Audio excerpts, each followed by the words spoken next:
Welcome everyone, and it's so great that we have two artists with us from this amazing show, 13 Ways of Looking, at the Herbert Gallery, that's on at the moment. Unfortunately, we can't go and see it again. I've seen it several times, but before it closes, we won't be able to visit again. So shall we have some introductions, maybe starting with Sylvia? Oh, I'm Nirmal Puwar. I'm in the sociology department at Goldsmiths. I'm Sylvia Theuri, and I'm the curator for 13 Ways of Looking, which is an exhibition, as Nirmal has said, which was open at the Herbert Gallery, but due to the pandemic has had to shut the doors early. But there is a lot of online content, like on the Herbert Gallery social media, and there will be a digital exhibition coming in the new year. So there'll be an opportunity to engage that way. But yeah, so 13 Ways of Looking came about as part of my curatorial residency at the Herbert Gallery in association with New Art West Midlands and the International Curators Forum. And so I had the opportunity to work with 6 emerging artists and then bring on board another group of artists, further along in their career. And so all of that together brought 13 Ways of Looking. I'm also academic at Wolverhampton School of Art. And yeah, it's really nice to be here to be part of this conversation. Roshini? Oh, okay. I'm so glad you said, you described the established artists in that way, Sylvia. Hi, I'm Roshini Kempadoo. I'm a media artist, photographer and scholar. I'm at the University of Westminster teaching in the School of Arts, and also work as an artist, and have been connected to autograph and working as a practitioner since the kind of early 80s, and really pleased that Sylvia invited me to be part of the show as somebody who's more established and connecting with, in dialogue with younger emerging artists as part of the show. I am Farwa. I am one of the 6 emerging artists. I'm a textile artist working primarily with patterns and influenced by Islamic art. I'm very interested in Orientalism and the West's view of Muslim and Eastern women, and I'm really excited to be a part of this talk. Thank you for having me. Shall we start with Sylvia's kind of vision for the exhibition? And the title in particular it really catches everyone's attention. Yeah, I guess the way in which the exhibition came to be was, as I said, due to this curatorial residency that I undertook with the Herbert. And one of the key parts of that was selecting 6 emerging artists from the West Midlands to work with. And I think it was that selection that kind of really started led the direction that the exhibition was going to go in, choosing the artists and the areas that they were interested in working in was the first part of it, and then the other parts kind of working with artists like kind of further along in the career kind of came along afterwards. But initially my focus was around this notion of decentering, removing from the center perspectives that have prioritized kind of Western white male kind of ways of looking, but also decentering kind of the traditional way that you might engage with a gallery space. And so those were kind of the things that I was thinking of. And I think it was kind of based around this idea of, I think sometimes people kind of enter a gallery space and you kind of feel like you need to move in a particular way, walk around the gallery in a particular way, the artwork is situated in certain spaces. And then as well as that, there's also the type of art that you would tend to see, and I think these are all ideas that, I've been kind of floating around for a long time. Lots of artists and curators and, educators kind of work in this notion of decentering, but, that was something that I was quite interested in. And then the artists that I selected from the West Midlands kind of fit within that remit more widely. And then moving on from there, I was quite interested in thinking about, okay, which artists who are further along in their career could we think about bringing on board who might provide like an interesting kind of dialogue around these artists. And I think, you know, what then happened was, you know, started thinking about like the Herbert's history around the Black Arts movement, because that's the area of interest for myself. And this idea around, well, not idea, this fact that, you know, Keith Piper and Eddie Chambers met at Coventry University, which was then Lancaster Polytechnic, sorry. But it was like this hidden secret, like no one really kind of was aware of it. You never heard it mentioned anywhere. Like, you know, they were meeting around the same time that the two-tone kind of music scene was coming about, and that's very much embedded in the Coventry history. But this, you know, Keith and Eddie kind of coming together and meeting, and some of the things that they did in their early years and how that fit within the Coventry narrative was kind of not present. So I thought, okay, let's look at that. And then I think thinking about them as emerging artists, and then thinking about the 6 artists from the West Midlands as emerging artists, and there just seemed to be quite an interesting parallel there. So it kind of then sort of came about that, you know, 1983, there was the Pan-African Connection exhibition at the Herbert Gallery, where 6 emerging artists from the West Midlands were given visibility by the Herbert Gallery. And so I think there was then already that kind of connection happening there. And so, you know, how it was, this sort of led on to then thinking about what other artists would I be interested in working with. And, you know, I started thinking about the idea of decentering and then resistance, and thinking about the resistance that, like, Keith and Eddie and Donald and the others who were part of the Pan-African Connection exhibition faced a lot of resistance with the local press when their exhibition in 1983 came about, because you know, people were talking about how they felt it was anti-white, you know, it was you know, going against, you know, what people believed around the Queen and all these kinds of notions. So there was that resistance, you know, calls for the show to be cancelled. And so that notion of resistance was there, and that kind of led me on to thinking about like digital spaces and digital resistance, and brought, you know, me to kind of think about Roshini's work. I think she kind of sat within this notion of working with the digital space, but also empowering women, also working against kind of decentering some of those ideas that I mentioned around whiteness and white male spaces, you know, that the art galleries can be seen as. And so I think that, you know, there was all these kind of tiny, some small connections, some larger connections that I was really interested in pulling apart. And then that's kind of what led to this title, 13 Ways of Looking, because in the end, I was working with 13 artists and 12 artists, one curator, digital curator, who was working outside of the institutional space, and in some ways kind of saw herself kind of inhabiting the space of like a freelance artist in some ways. So there was kind of interesting kind of dialogue happening there. But in the end, there were 13 practitioners, and I started to think about how might we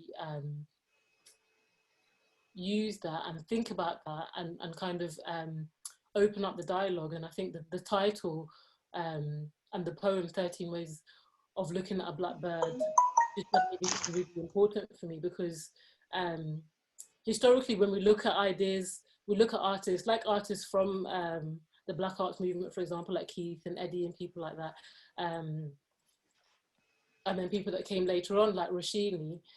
We've always had this notion of the work being kind of situated around identity and identity politics, and limitations in terms of people only wanting to think about that one aspect of the work rather than looking at what the material was about, thinking about more the aesthetics of the work. And so we didn't want, whilst the theme of decentering was the key theme, didn't want a title that would force or push the artwork into a corner, something that would open up the dialogue, something that would also show the multiple perspectives that these artists were bringing, that whilst they were having having dialogue and there were connections with the work, there was also elements that they were doing that were very much about them as an artist and their individual experiences. So I think the title and its complexity and the way in which it sat within this idea of this poem with 13 stanzas that explored different areas, I think lent itself really well to some of the ideas that I was thinking about in relation to the exhibition.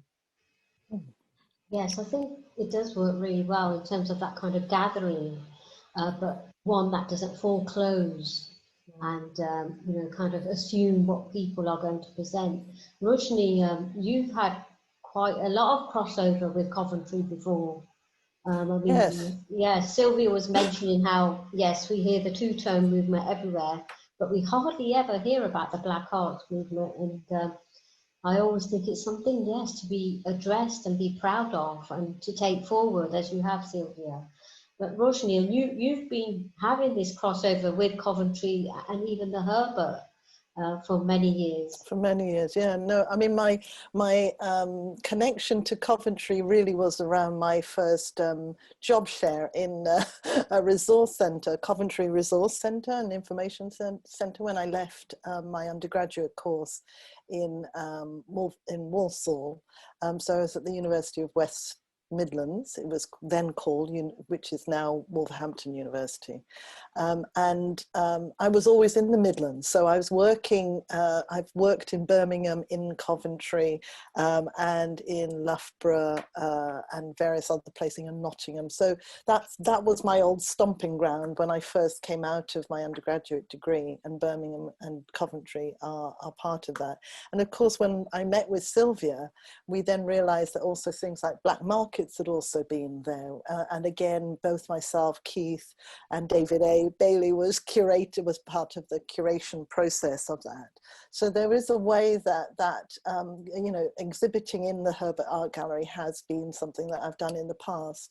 And then of course I was connected to 10/8, which was operating in Birmingham, but also of course regionally distributing exhibitions and shows. So 10/8 has a photographic base that was really looking at notions of identity at the time, and was contributing to those debates about, you know, from the 80s. And of course, Stuart Hall was connected to it as well. So there was quite a lot of stuff happening, but I think it was really interesting because I wasn't really connected directly to the Black Arts movement in that sense. I think that photography kind of emerged in and film emerged in a slightly different kind of workshop space, of which I was part of, that was in dialogue with people like Sonia and Keith all the time. We always overlapped, but it was not necessarily, it was coming more related to the art school kind of space, of which photography was not part of.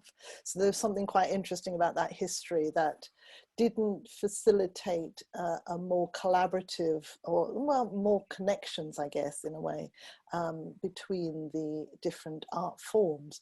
And of course, now we have this amazing kind of convergence, particularly through the digital, but this convergence of media formats, you know, that actually allow for much more interesting dialogue, it seems to me. And that's why I think Autograph and Iniva emerge in different spaces. You know, the Black Arts movement is kind of embedded into, with Sonia's work, and Sonia and David DeBosa and Paul Goodwin's work. So it's an interesting kind of trajectory, if you like, but one that it's also, on the other hand, quite small in some kind of strange way. So we all know each other, and we all have exhibited often with each other as well. So this time you're in Coventry with a specific selection of works. Yeah, that was kind of an interesting one, because I realized when we were talking to Sylvia, there was almost 20 years difference between the works, which was quite incredible. But I think one of the things that's really struck me was, you know, Sylvia's choice of Virtual Exiles, which I think was, you know, the first series, and just a small extract of that. And that was, for me, that was really interesting. It might lead to a kind of a question that Farwa might also contribute to, which is to do with this very kind of global reach that it seems to me that the exhibition has. So that there's something, for me, that Virtual Exile was the first time that I was reflecting on myself as somebody from the diaspora, able to kind of look outside, beyond a European space, and what that meant, and to be in touch with a place that I grew up with. So the landscapes are different, the politics are different, the social space is different, you know, and I've always been very interested in you know, for my undergraduate degree, about why the configuration and why the perception of other places in the global south or elsewhere out of Europe are perceived in that way, right? As being, you know, this connection to colonialism, this connection to a kind of a less progressive space is always been, you know, the Western's narrative, right? So it's always been my challenge, is to kind of think about how do we actually redress that? How do we actually problematize that? How do we actually bring different ideas and sensibilities around different landscapes and different histories back into play? And that, of course, as diasporic people, we're able to do that much more effectively and in much more interesting ways than anybody else can. Precisely because we have a deep, strange kind of knowledge and relationship to those other spaces. And so for me, that's one of the interesting things about it. And then during lockdown, of course, I produced a series of 6 pieces that were really out of a frustration from you know, not being able to kind of go on the streets and protest. So, you know, Nirmal, you would have been there as well, that we, you know, in the 80s, it was about getting Thatcher out. It was about anti-racist marches. I was involved very much in terms of documenting with Format, Women's Photography Agency, the anti-racist work that was going on during the 80s through photographs. And so I was working for NALGO and various other unions, and it was about, you know, they got to the point of where they had, you know, only Black folk could get into the door to have those discussions, which was really interesting, right? So as Black photographers, we were allowed in to kind of document those kind of conversations. And here we were again in the Black Lives Matter movement, and I wasn't able to kind of join that body of people on the streets protesting for things that were absolutely important to protest. And so you were watching this through a mediated screen. And I just felt that I needed to kind of respond to that in some way. So I made those photographs, which were really brought it up to date in terms of a more reflective mode of producing a piece of work in solidarity. So it's called Moves in Solidarity. It's interesting you mentioned that, because when we had the Black Lives Matter, one of the marches in Coventry, it went past the War Memorial Park, and I had recently moved near there, and we had decided we're not going to the march because of social distancing. But in fact, I was sitting in my study reading, and I could hear the chants, and I just said to my partner, I think I have to go. So, you know, I went, and there was actually quite a lot of social distancing, not always, but there was. And you're outside, and then, you know, a few moments later, my daughter and my partner joined me. So it's interesting, that compulsion to go when I heard the sound in Coventry of, I was thinking, this is the moment, if you can't be there. Farwa, so I wondered how you relate and made your work. It's amazing. It has so many shadows in it, doesn't it? And it's so textured. And you can take something totally different from it depending on where you stand. I'm sure that's intentional. Yeah, I really resonate with what Roshini said about, you know, this sort of trying to understand this view of the West, that the West has of us as being almost primitive. And it's ongoing, you know, we're in 2020 and we still are perceived that way. And it's quite interesting to me because coming from the UAE, we really do sort of elevate white people.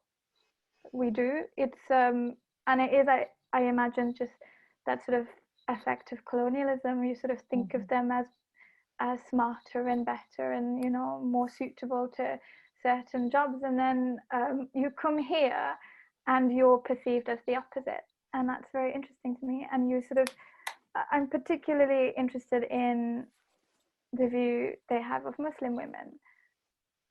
So I just sort of was trying to explore this in this work, explore many different layers, explore social media and the erasure of Muslim women, and the sort of lived experiences of Muslim women. So I sort of did my research, and you know, there are so many incredible Muslim women that we just don't know about for so many reasons. And I feel like, again, the media and, you know, contemporary social media have a lot to do with that.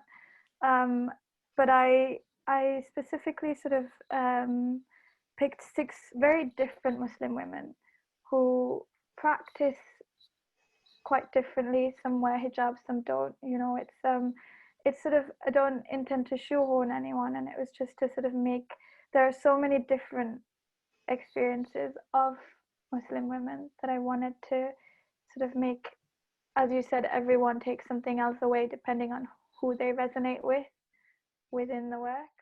So that was quite important to me, is to sort of bring up all these different experiences to the forefront and not make it seem like there is any one specific way of being Muslim or being a woman. Yeah, I'm glad that you can see the different layers within the work. Sylvia, I was struck by the different materials in the exhibition. You know, just the colour, but also, as Roshini says, there's photography, there's fabric, there's metal. There's so many different materials which in themselves call on different emotions and aesthetics. Yeah, I think just the nature of the way the exhibition kind of played out, and I think it plays back into that notion of 13 ways of looking, and I think it's, you know, all the different media and the different materials kind of like feed into that idea of, you know, each artist is exploring something and they're going to use the material that they feel allows them best to engage with the themes that they're interested in engaging with. But I think then what it allowed is for people to kind of have a different experience of each piece of work and engage with it based on its content, but also the materials that the artists were choosing to explore. And I think, you know, if we for example, we think about one of the artists, you know, Matthias, his work outside was very much about like, construction materials and building, and this notion of rebuilding, and this notion of kind of challenging materials. And I think it's even, you can, and I think when you start to think about hierarchies and, you know, I mean, it goes away all the way down to materials that people choose to use and where they're seen in terms of hierarchies. And I think he's wanting to engage with materials that you would just find lying around in construction sites, or this kind of precarious nature. And we were looking at pictures that he had from Buenos Aires and the way in which buildings would just come up. And there were just so many connections for me with Kenya, with Nairobi, which is where my family is from, and the way, you know, that just seems to be the way. And in Kenya, we call it jua kali. You know, it's just like this quick creation with whatever you can kind of bring, and you create something from it. And so, you know, I thought that was really interesting, the way in which he was engaging with materials, but then to come back to, for example, you know, Farwa and her use of textiles and the layered nature of the work, and the physical layered nature of the work versus like the layered themes that she was exploring, I thought were really kind of interesting, the way. And then I think the way she played with the light and the audio and the shadows, and I think, you know, it just really lent itself to people needing to explore it in different ways. And I think even when we think about Roshini's work, you know, virtual exiles, you know, those photographic prints framed, and then you move on 20 years later and you've got those photographs and they're just kind of, you know, magnets pinned, and it's like slightly different. They're both still engaging with photographs, but there's a difference. And I think the newer work kind of, you could see that there was a sense of, I don't know, like an urgency in the way it was made, and kind of that was more reflective of the space that maybe Roshini was in when she was creating it, and the idea that that was happening in her home versus the virtual exiles, which, you know, was in, you know, related more to Guyana and her background there. And I think, yeah, so I think the, you know, the materials and the media that the artists were using, I think just made the exhibition that much more complex and layered, and it's good to hear that you kind of sort of, you know, were seeing that in the way in the work. Yeah. you know, as you were kind of walking around. I think Roshini, I remember seeing your work in, was it in Leicester many years ago, maybe 20 be, years, yes. was it 20 years ago? May have been. I remember being there at the opening. It was quite something of a celebration, really. And wasn't it your work Ghosting that you were? Yes, that's right. And it was very, you know, the material form was central to it.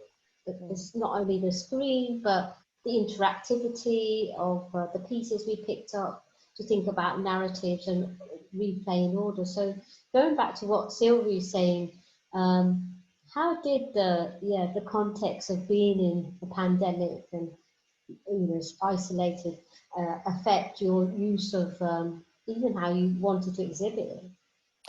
I mean, it was partly getting back to the idea of the photograph, right? So there was something that I wanted to resonate around, you know, being slightly more direct in terms of commentary, you know, in that sense.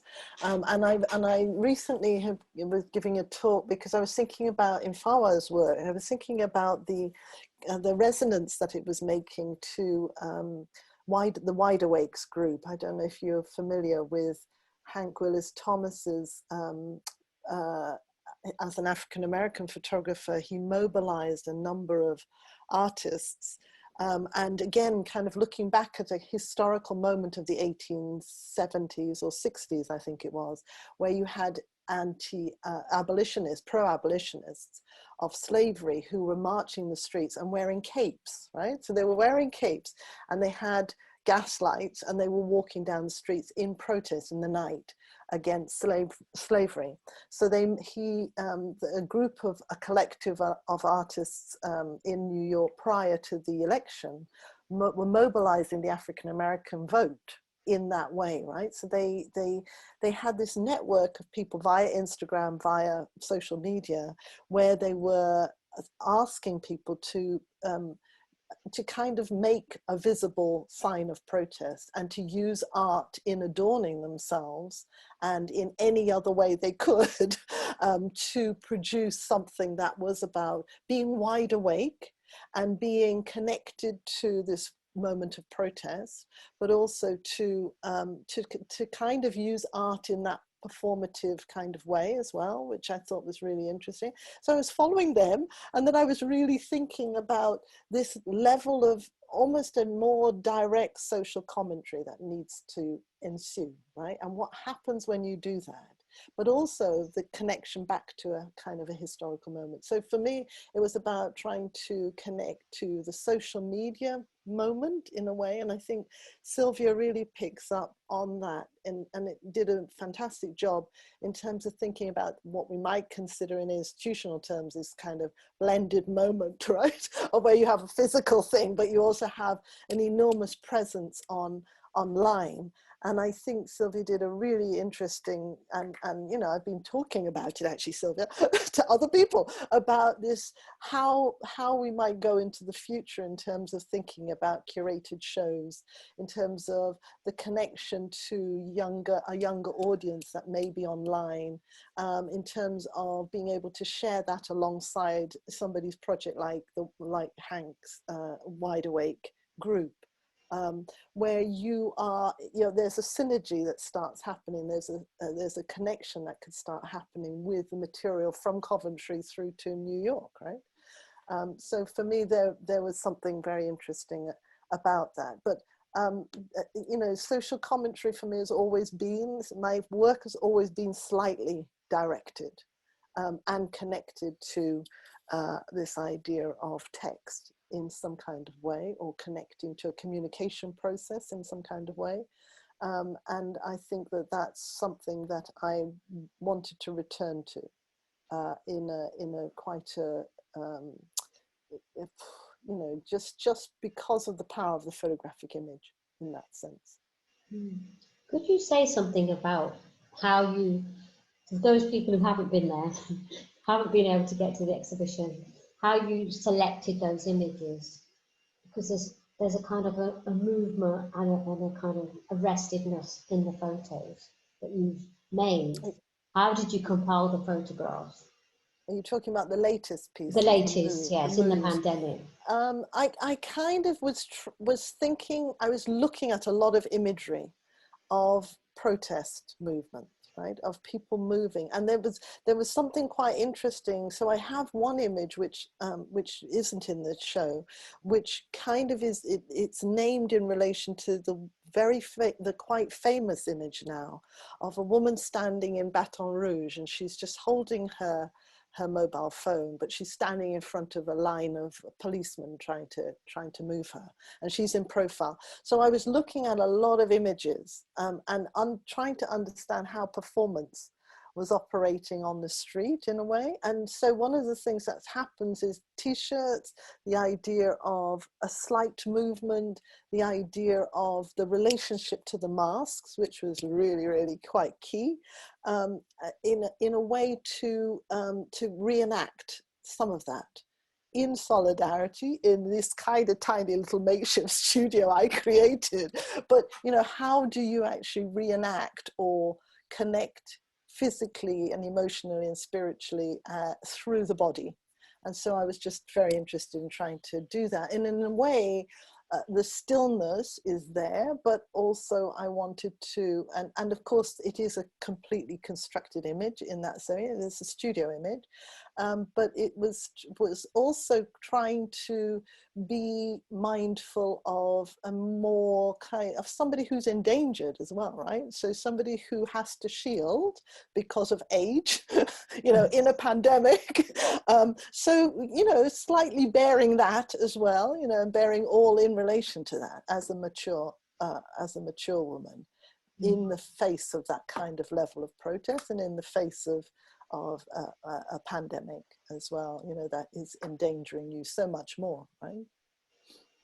Farwa, you mentioned, Roshini mentions the body, and I think your work is all about the body, but the body's kind of not there.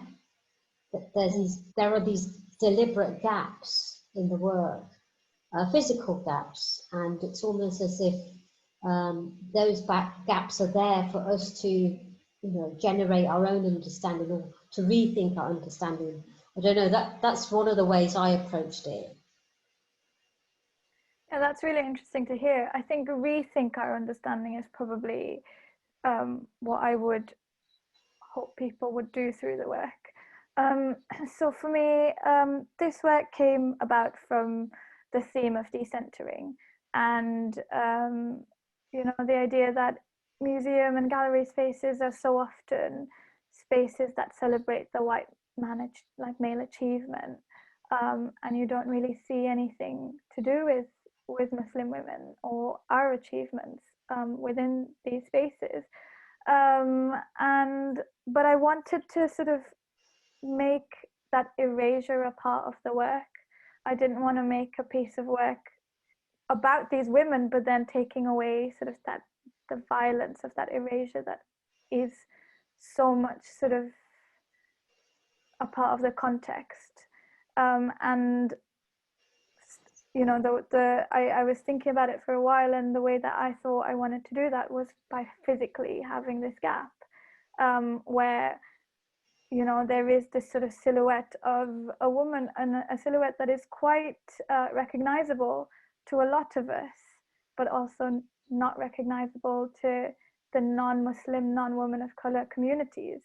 So this image of Ala Salah went viral in April 2019. She was a protester at the Sudan Revolution. And it's a really beautiful image. And I remember seeing it sort of repeated on my Instagram. Everyone had it on their stories. But when I brought it up at work, not many people knew about it because there is such a distinction between what people see and, you know, these echo chambers I was talking about earlier. And so I wanted to have that silhouette, but I thought by having it physically removed from the piece, that would bring to light the erasure that Muslim women face, and also have people, as you said, rethink their knowledge, rethink their perspective. Did both of you get to see the works? I don't think you did, Roshini, did you? Oh, no. No, I didn't. I was due to go up, and I arranged with Sylvia to visit, and I think I did with you, Nirmal, and then of course they shut it down again. So I really haven't been able to see it, which is a real shame. But I was very interested, Farwa, in your reason to kind of go to historical texts to kind of reenact, and I just wondered if you could say a little bit about that. Sorry, Nirmal, don't. I think it's better if that's all right. I think we have this crossover conversation. It'd be quite good. Exactly. Yeah. So I just wanted to ask you about your connection to the historical kind of period, and all this, also the significance of women in particular, of course, right? If you wanted to say a little bit more about your choices and how you. Yeah. I tend to work. A lot of my work is sort of inspired by historical artwork. So a lot of my work, this is quite different in that I'm normally quite interested in Orientalist artworks and trying to reclaim those and reappropriate those from the perspective of a Muslim woman from the East now living in the West. With this work, I kept thinking about Sylvia's theme of decentering, and all I could think about is you go into museums and you go into galleries and, you know, you'll see the odd, even if it's a white woman, like a historical artwork of a white woman, a lot of the times it has religious connotations. And you very rarely will see works that celebrate the achievement of women. Women generally, but more specifically Muslim women. And in my work, I know that it is directed towards Muslim women, but I find that a lot of women generally do resonate with it, because our experiences do overlap.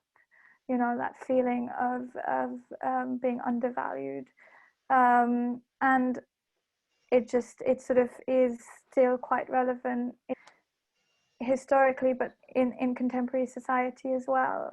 You know, women are still sort of second best, and then women of color and Muslim women and Black women so much more so. And I didn't want to approach this work without having that historical context. Can I just comment again back to that, because I think one of the interesting things that, you know, if we think about decentering that Sylvia was talking with, I mean, it seems to me it's quite important that, Sylvia, you also have memory and knowledge of another place that you emerge from, so you from Kenya, and it seems to me that one of the things that's happening is a decentering of the center, right? So that you're thinking through decentering not only in relation to the art institution itself, but in relation to Europe and the West, right? So, and that's what I like about it, because it seems to me that there is something absolutely at this point in time that is about the project of decentering European or Europe-centered knowledge, forms of knowledge. And I think that for me, Farwa, from what I can gather and look at your work online, I certainly understand that as playing an absolute, having agency in that kind of way.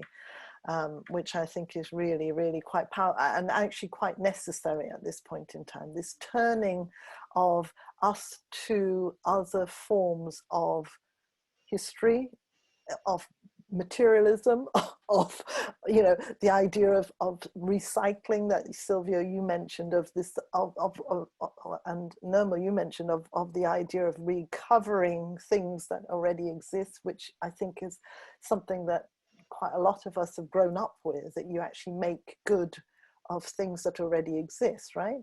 And these are cultural sensibilities that are coming from, as far as I'm concerned, are coming from outside of a European sensibility.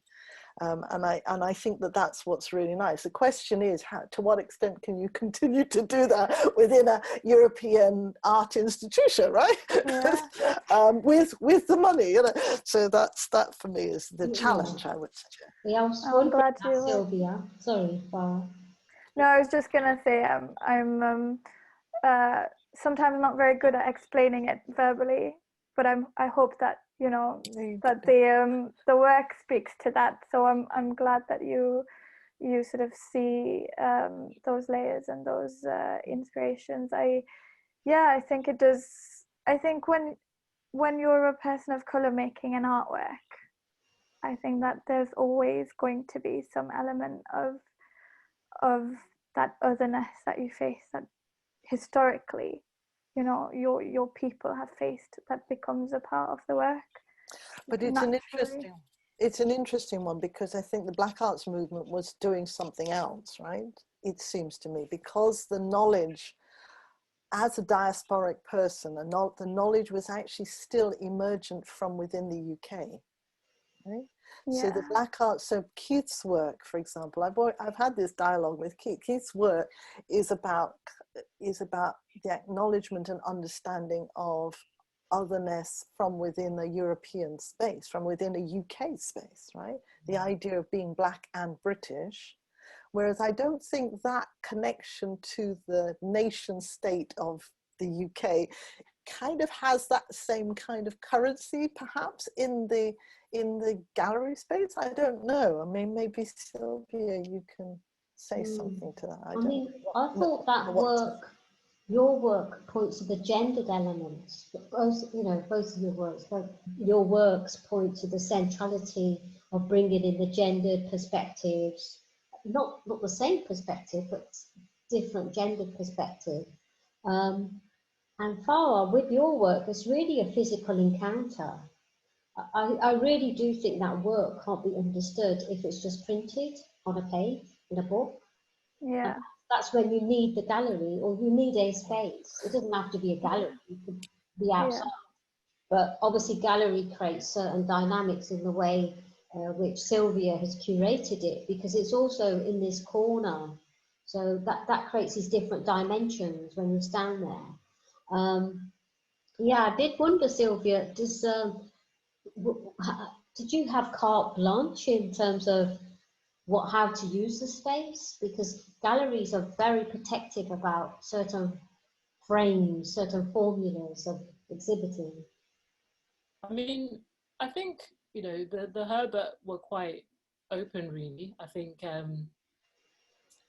the people that I was working with to kind of put it together were quite open in terms of how it would work. I think the challenge came in that, you know, this exhibition was curated in the pandemic. So like the large part of deciding where the works go was done virtually, like myself working with the exhibitions manager at the Herbert, who's, you know, is fantastic and had been at the Herbert for like, you know, years and years. So like had a really intrinsic understanding of the space that I think that without that, I think it would have been very difficult for me to place the work, because, you know, whilst I'd sort of, you know, been to the Herbert lots of times with my daughter, you know, I've been in Coventry, like, I guess about 6 years now, sort of, you know, but it's not the same as for the exhibitions manager who'd worked there for so long and really understood the space. So I'm working virtually with like,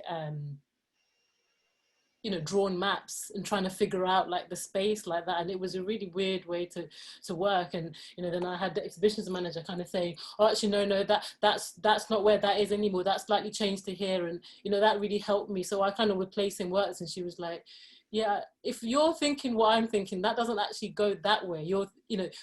And there was all these kind of back and forth about like my understanding of the space from a virtual perspective versus her understanding, where she's just been in it, you know, for so long. And I think we were able to kind of work together. And so I think there was, the limitations were it was all done virtually.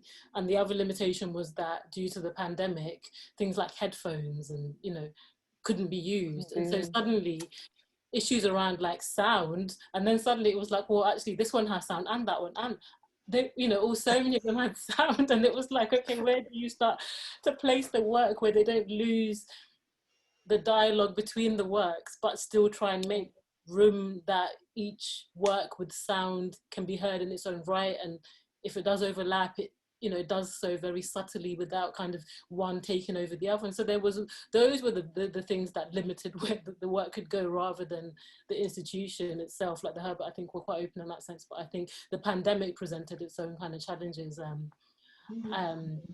But, you know, I think that, you know, they worked where they ended up. I still think they worked. And, you know, you could kind of walk through the gallery and, you know, hear this very subtle kind of audio coming from Farwa's work, and then move across to the other end of the gallery. And you've had Navi Kaur's work, you know, which had a presence, particularly when the work of her, the film that she made of her grandfather praying, you know, that was quite a strong sound, but, you know, then it would stop and then it'd be a quieter sound, and somehow they worked, and, you know, the way in which the works were situated.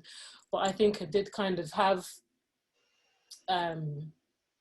it was up to me where the works went, but then it wasn't up to me because of the pandemic and stuff. But I think that, I think in the end it was really good to be able to begin with Farwa's work, because actually her work with the gallery doors, and there was the print of the digital, and somebody could come thinking they've kind of understood the work and then enter and then come in, and the work that they actually engaged with is not the work that, well, it is, but, you know, like you said, it's a very small element of the whole piece that you kind of need to come in physically to experience.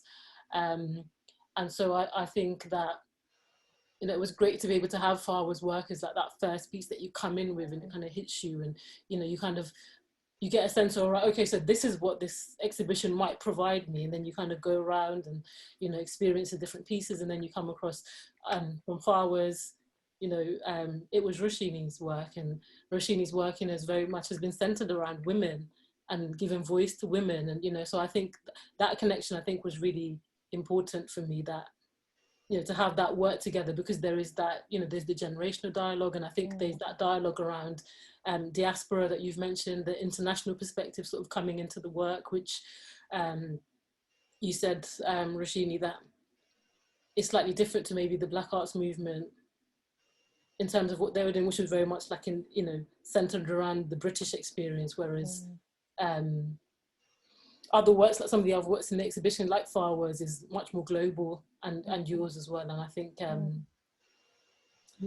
yeah, so that, you know, there was a lot to think about in terms of where the works were placed, but I was quite intentionally, yeah, thinking about which works spoke to each other, which works would sit well together, and, you know, how would somebody walking through it kind of understand that journey, understand that narrative that I was trying to present, which you know, started with it within the gallery space. It started with Farwa's, and as you left, it ended with Hyphen Labs, which is an all-female collective from America, kind of centering their experience around that. So I think, you know, it was important that you know, that's where the work ended. There was a reason why I kind of wanted the work to move, and for people to move in that direction when they were going through the gallery. Yeah, I thought it was interesting, actually, with the pandemic, given how reliant we are on the digital, that in the gallery, the works that worked the most had a huge physical presence. So it wasn't the ones that were so dependent on electronic media. Like Farwa's was, you know, the cloth and the thread working most magically, and as you say, the big printout from your cloth. It's almost like a trace. It's a wallpaper, but nothing like what's there. And Eddie Chambers' work was in the far corner. It was really in the far corner rather than being. I thought it was great that it wasn't the first work. You know, the known artist, the known male figure of artist. It's a great piece of work. It undoes Britishness of the Union Jack. Yeah, so that positioning was interesting. I was just going to add, Nirmal, to that, because I think that also kind of leads me to kind of thinking about the intergenerational space that Sylvia mentioned about, which I think you've really placed a good emphasis, it seems to me, and good kind of thinking around the way in which you know, the Black Arts group or my work doesn't dominate in any kind of shape. You know, that, you know, the older, more mature artists are actually sitting alongside and in dialogue with, but and you know, in their place within a kind of a newer generation of artists. And I think that that's important to do, it seems to me, at this point, partly because of the ways in which I think, you know, some of us, as we get older, there is an incredible tendency for people to hold on to you know, and position themselves in history, and all of those kinds of things start going through people's heads. I would say that, you know, being part of the canon, right, becomes slightly more important at a certain moment in time as you get older. And I think, you know, part of our ways of change, because it seems to me that all I'm trying to do at this point in time is think about changing, right? But how we change everything we do, right? Because what was going on before was not in, we were just heading for disaster, right? So we can't go back to anything, right? So we're talking about change. So for me, the idea of change is also about how we think about the voice of younger artists and what they have to say now about the state of the space, of our space at this point in time. And that their voice is perhaps even more important than anything before, precisely because we're in such a precarious space, right?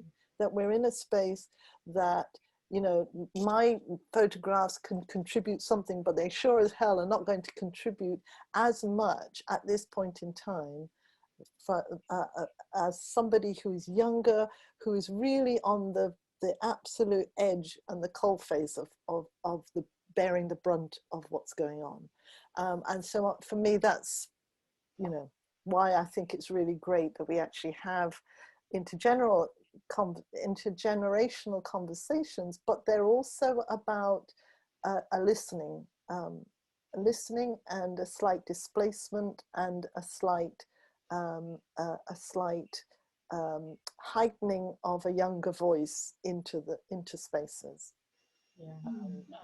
I think, you know, that was really important, and I think, you know, the model that this curatorial residency was shaped around was the ICF model, you know, the diaspora pavilion that they had at the Venice Biennale, where they were doing that intergenerational conversation. And I think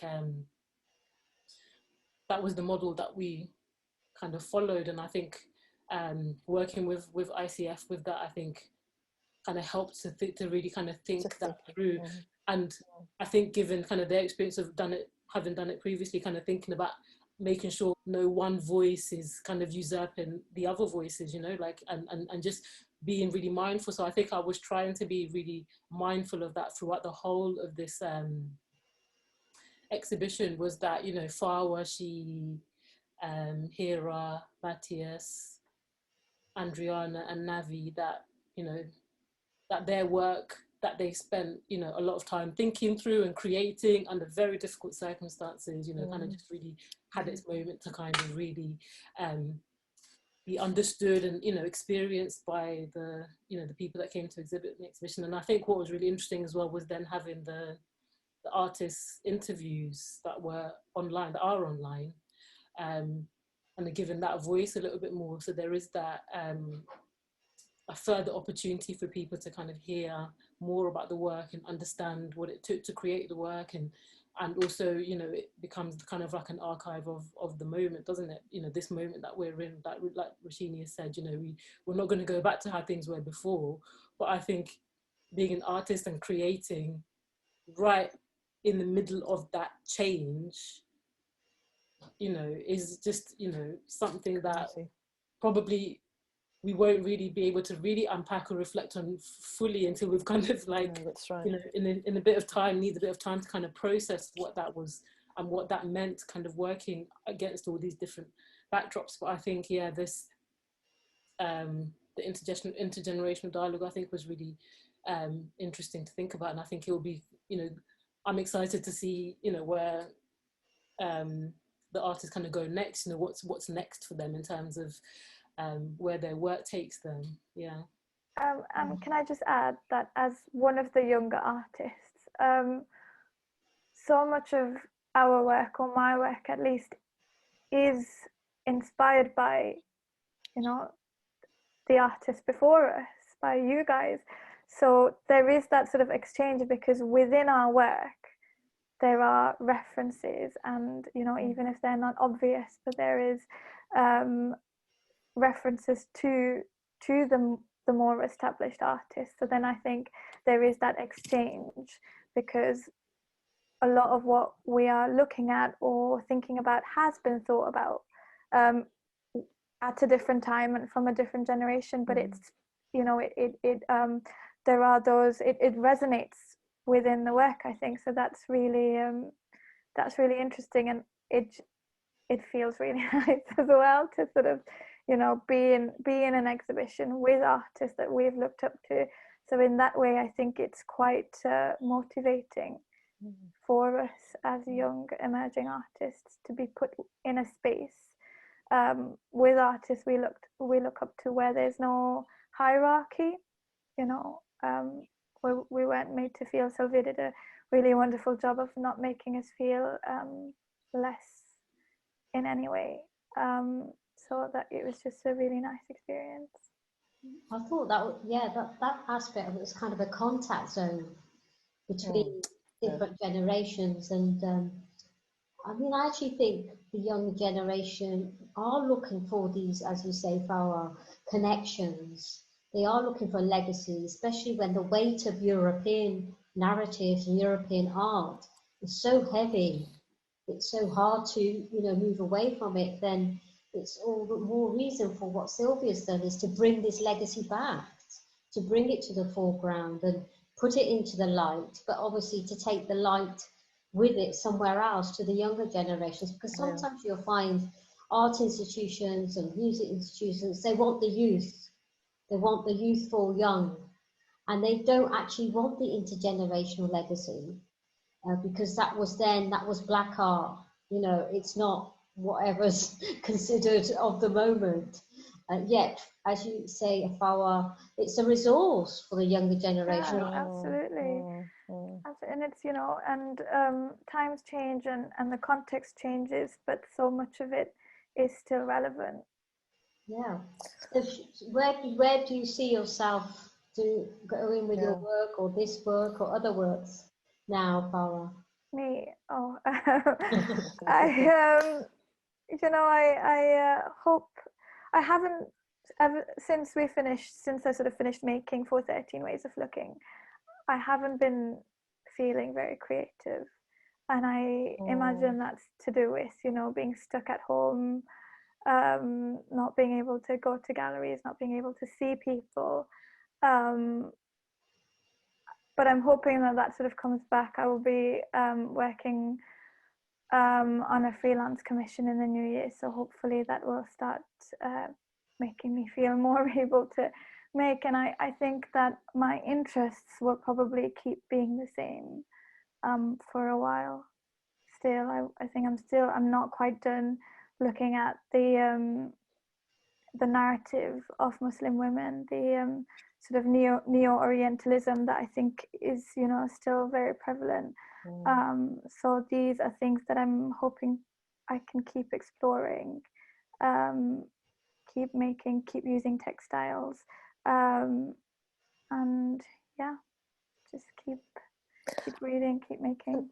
Can I ask a question to maybe both Sylvia and you, Farwa, about what you imagine the curation space or the artist space to be in the future? I mean, how, you know, obviously there's been a kind of a convention of commissioning, and there's a space that you can curate into. You know, do you see more of this kind of going into online environments, or how do you think the economy of it's going to work? I think Sylvia would probably be best to respond to this, but I think there's also a certain view of institutions at the moment as well, which will play into this in the future. How institutions respond to the current climate, to Black Lives Matters, to disabilities, and, you know, how sort of there wasn't a space for disabled artists and disabled people, and now we can all work from home and remote working is fine. And how institutions respond to this, I think, will really make a difference in how and which artists sort of continue to work in these spaces. I imagine there will be a lot more of a digital presence. I mean, the commission I'll be working on in the new year is digital. Is digital. Interesting. And I've never worked in this way before. I mean, like you said, my work tends to have presence. You know, it's quite physical work, and I enjoy that about my work. So I can't quite imagine it digital just yet. So it's a bit That's going to be the challenge. It's going to be quite a challenge. But yeah, I think there is going to be, you know, and I mean, it's not a bad thing, because it does then make space for disabled artists, older artists that can't quite get out. But it does also bring about quite a challenge for people like me that don't normally work, you know, in this way. But I think Sylvia would probably know better than me. Yeah, I think what I noticed was that, you know, there's that tension of, or that, you know, kind of trying to do both, really. Like, in the end, with the pandemic, we kind of needing to have something in the physical for people to come and engage, but simultaneously are aware that at any point, which it did happen, there's a lockdown, doors are closed, galleries not open, but then, you know, how can it continue in the digital without it replicating, just simply being a replication of photographs of what the physical would have looked like if you'd been able to go in. And I think that that's the thing that institutions are going to have to grapple with, like art galleries and museums, is, you know, how do you do this, you know? And I think that that's not an easy question to answer, because you don't want one to take over the other, you know, but then at the same time, you know, they can't, because as Nirmal was saying, for example, that work that Farwa created needed to be engaged Physical space, you know. And, you know, whereas you know, so that there is that, you know, that challenge that I think, you know, every institution is facing. You know, and I wrote a piece actually with Sharma Khanna, who has a site called Flatness, where I was kind of thinking about, you know, the way she works as a digital curator. You know, she works with artists in the semi-digital space and kind of tries to, you know, decenter the institution through the online space. And so that's quite interesting, the way in which that she's always kind of working semi-digitally, and the importance of her space. And, you know, I was writing a text about working with her, and then the work I'm doing with the Herbert. And, you know, there was a tension around that, me being, you know, doing my residency at the Herbert, having to kind of create a physical exhibition plus the digital, but then also thinking about Sharma's Flatness site, which is an online space. And, you know, in the text that I wrote, it was around, like, you know, where do the institutions sit with this? You know, how are they gonna work around this? And I think then what has also happened is that people are sick of institutions, aren't they? Like, they're just fed up. They've had it up to here with the structures and things. And, you know, the Black Lives Matter moment that we've had now, which has been different to the end, is people have just been like, look, you know, we've had it. We no one cares about your statement. You know, what we care about is what you can do with it. And as Farwa said, that's what people are going to be looking at. You know, those digital online statements you made in June. Where are we? They're buried in websites somewhere. You know? Exactly. You know, but I think, you know, there's these things that we're kind of grappling with now. And I think in some ways, the way in which I've always understood the digital space, the way in which I've read it, is that in many ways, the digital space is a space that does allow visibility in a way, and agency, and an opportunity for people to just create what they need to create and make their connections without having to go through some kind of hierarchy, without having to go through the middleman. You know, you can just email someone, you know, send them, you know, a message and start up a dialogue that doesn't need to involve you working with an institution necessarily to get that dialogue going. And I think for people of colour, for Black women, you know, for Muslim women, for, you know, the different groups that haven't always been provided that space, you know, some things can happen in the online space that couldn't happen, you know. And I remember, like, in Sharma's on her website, you know, there's a section which has got a comment section, and Sharma's also written a text called State of the Union, and she talks about her relationship with the institution, and what pushed her to go digital actually was feeling that as a woman of colour, as a brown person, she couldn't find her space in the institution, like the physical institution, which is what flatness came out of. And I think in the comment section, she wrote, this text is for all the, you know, the black and brown girls, you know, artists, I can't remember exactly the words, you know, coming up. And I'm thinking, yes, it is important, because that digital space does give that visibility in a way that I know when I was doing my A levels, you know, foundation, like, you know, the first time I'd even heard of any black artists or was, you know, on my degree. You know, I was now 21 and it's the first time I'm engaging, and I've, you know, gone through an art education. But I think that for younger generations, maybe that might not be, if they are curious, you know, they Google it and something's going to come up for them, you know, to start engaging with, you know, black artists, like they'll get it. Whereas, you know, back then in the 90s, you know, you'd go into the library and there's nothing. You know? Nothing. So I think, I mean, I'm not sure if I've kind of answered the question fully, but I just think it's, you know, there's something about the online space which is really important in terms of decentering and moving that conversation forward. And I think challenging institutions to do better in the physical space as well. And I think what you do in the physical space, people are photographing and putting online, and, you know, there's accountability in a different way that I think wasn't there before. So I think institutions will have to think about these different layers, you know, think about, you know, what does it mean to be curating physical exhibitions whilst also making space for digital content. But what does it also mean that some people don't want to come into your physical gallery and are doing their own things online and making their own connections and creating their own works in different spaces? And I think these are some of the, you know, the things that, you know, will have to be grappled with as curators, and, you know, curators that want to keep making exhibitions that people will come to. And at the same time, they're civic sites, aren't they? Yeah. The public buildings. Some of them are. Lots of the municipal galleries, like Herbert, Herbert, National Gallery. You know, there's a lot. Majority are, and so it's that right to space and the right to occupy. But I think you're right. You know, people have to release their creativity somewhere and get visibility. But ultimately, there's a hierarchy in the sector, isn't there? There's a hierarchy around endorsement. So I mean, you can proliferate your work, but will it be carried through to somewhere else?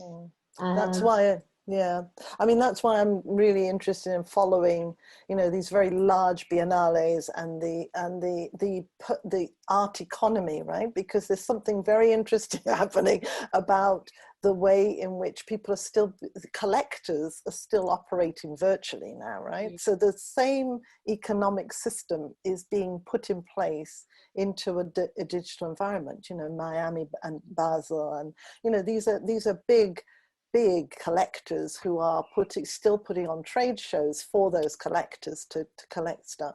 And so for me, there's been something quite interesting about following other models, right? So how do you actually really substantially carry through and say that it's not, you know, to position yourself as an artist, to say that it's not fair, it's not, there is nothing equal about the idea of somebody's who has enormous amounts of money, who has privilege, who will buy, you know, because they particularly like one particular person's work, right?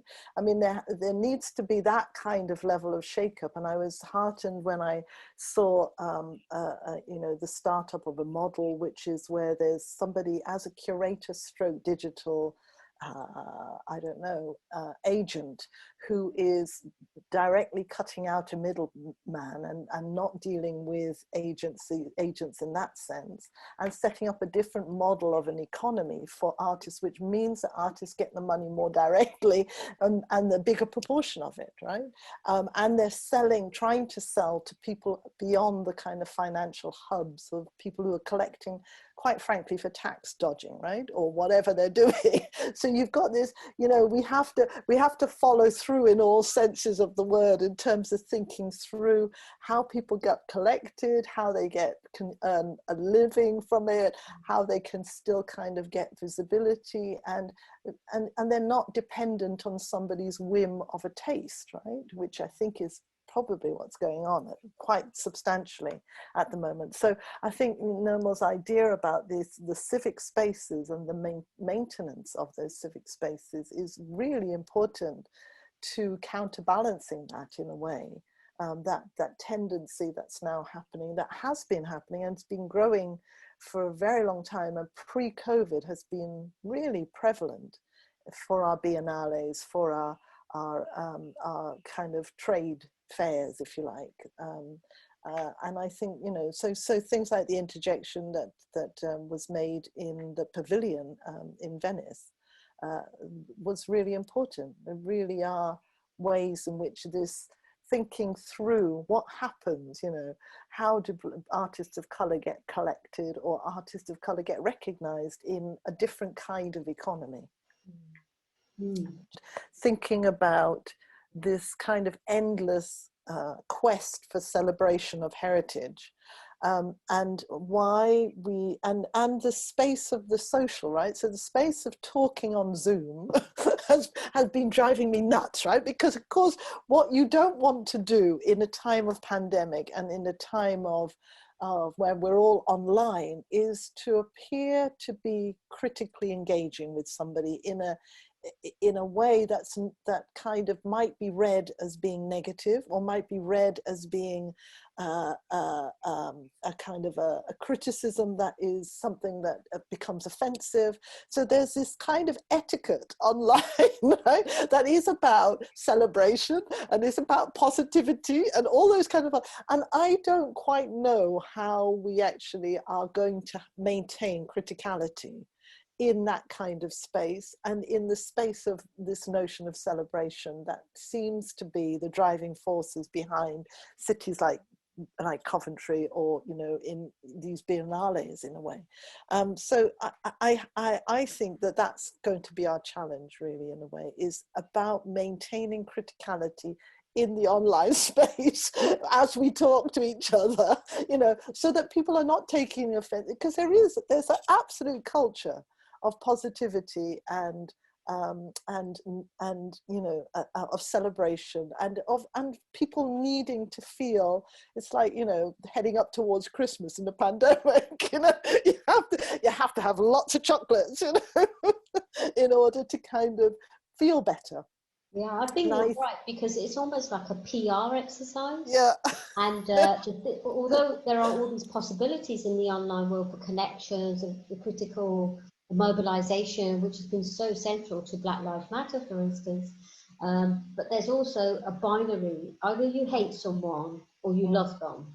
That's right. And the space of dialogue in between is harder to, you know, manifest, also because of the attention. So if we have a long conversation for 2 hours, who wants to come in on it?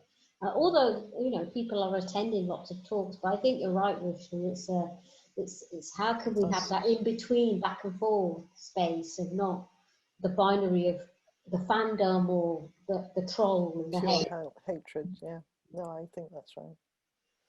Okay, so is there anything else we could, I'm sure there's a lot we could carry on with, but I'm conscious of time. Yeah, and it's been really lovely conversation as well. Thank you. Yeah. Thank you. Yes. Thank you.